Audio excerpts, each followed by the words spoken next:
My focus here at the university is primarily athletics.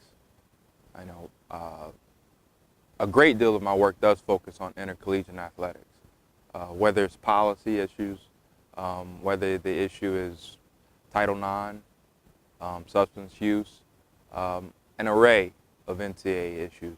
But I also look at different issues in professional sports. Primarily interested in minority opportunities in front office administration, athletes and off the field issues, and this upcoming school year, and in particular the NFL, will become a focus of our work because of Commissioner Goodell's intense interest on sort of helping the development of employees who play football. So that's a little bit about my work in general, but you know, my two favorite topics, and what I've found myself focusing on since I've come here to Rutgers, the State University of New Jersey, is the opportunity to look at issues of Title IX in college sports and this notion of social justice in college sports. Title IX, it's been a wonderful tool in terms of getting females involved in intercollegiate sports, and then having those opportunities to participate in sports evolve into other opportunities.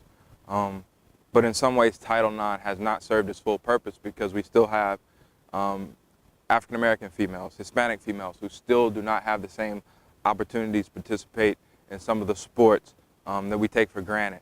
So I'm very passionate about that topic. And then this idea of social justice, you know, in college sports. And we can look at the situation here at Rutgers and our women's basketball team and Don Imus as an example of social justice in sports. The mere fact that our female student athletes had to go through that situation was a social injustice. And so, you know, using principles of different scholars like Peggy McIntosh and others sort of frame these issues to look at them, you know, so that we can engage in dialogue that's going to help us resolve the injustices and to make sure that Title IX fulfills its promise to all females of all colors. In some ways, the Office on Civil Rights and their involvement in Title IX, it needs to be funded at a higher clip. You know, when we look at the majority of the cases that go to the Office on Civil Rights with regard to Title IX, only about 1% relate to sports. So that's one thing, funding.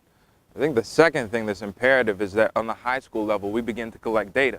Now, we collect data on the high school level with regard to sports opportunities for males versus females. But on the high school level, we also need to collect information in terms of sports opportunities for white females, black females, Hispanic females, and Asian females, so that we make sure that not only are they participating, but they're participating in the array of sports that are available: lacrosse, field hockey, equestrian, swimming, soccer, all of those sports. So collecting data at the high school level. And then I think the third thing is just we have to talk about it. I mean, there was a time during the Bush administration where, you know, Title IX and the policies, especially the three-prong policy, was under assault. But now, I think that effort sort of discouraged people from talking about Title IX. So what we need to do is we need to have our feminist scholars, both black and white, ramp up the dialogue again. Those are the three things that I think will be essential to ensuring that Title IX continues to move forward. I mean, within the context of college sports, you know, I've written on Duke lacrosse, and I think that there are injustices there, you know, on the behalf of the Duke, you know, social injustices committed against the Duke lacrosse players. I think that there were also social injustices committed against Durham as a city.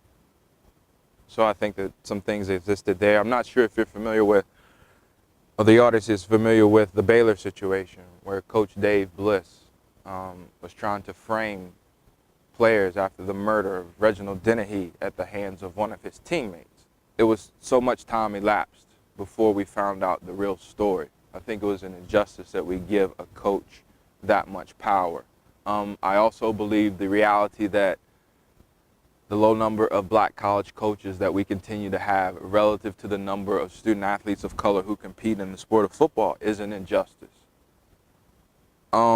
But I think that I'm encouraged by the reality that we do have, you know, scholars, we have activists, and we have scholar activists who are out there trying to address these issues.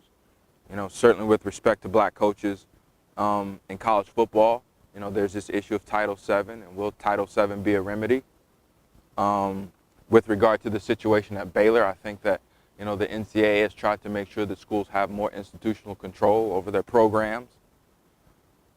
So while there are a lot of injustices that occur in college sports, you know, and pro sports, steroids is an injustice, but, you know, they're there, and I think that, you know, in my profession, with regard to my scholarship, I have a wealth of data and a wealth of things to write about.